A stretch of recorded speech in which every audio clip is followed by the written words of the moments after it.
د کونډې زوی او د خان همسایه.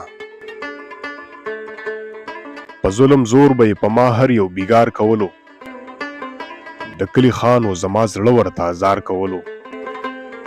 څلور مې خویندې وي، یوه مې بوډۍ کونډه مور وه، زما ټول کور د خان د کور بهر یو کار کولو.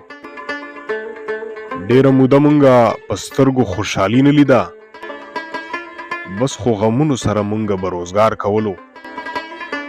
د ټوک ډوډۍ د پاره مونږ دغه خواري کوله، دغه ژوند ژواک تر ډېره عمره مونږ په دار کولو. خلقو به وی د کونډې زوی دی په دې نوم یادېدم،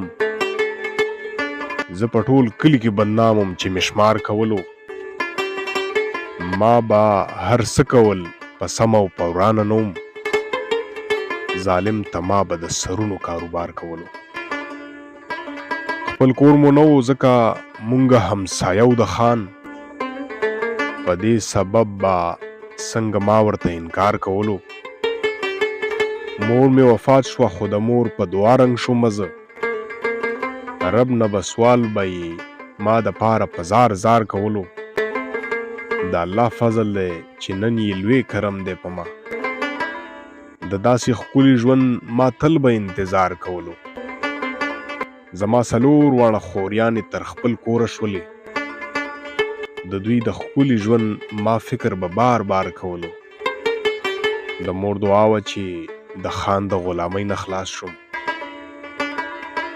ما هم د هرې ګناه رب ته استغفار کولو.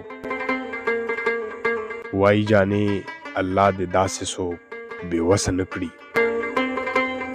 وای جانې الله دې داسې څوک بېوسه نه کړي، لکه د کونډې زوی چې عمر څنګه خوار کولو، لکه د کونډې زوی چې عمر څنګه خوار کولو.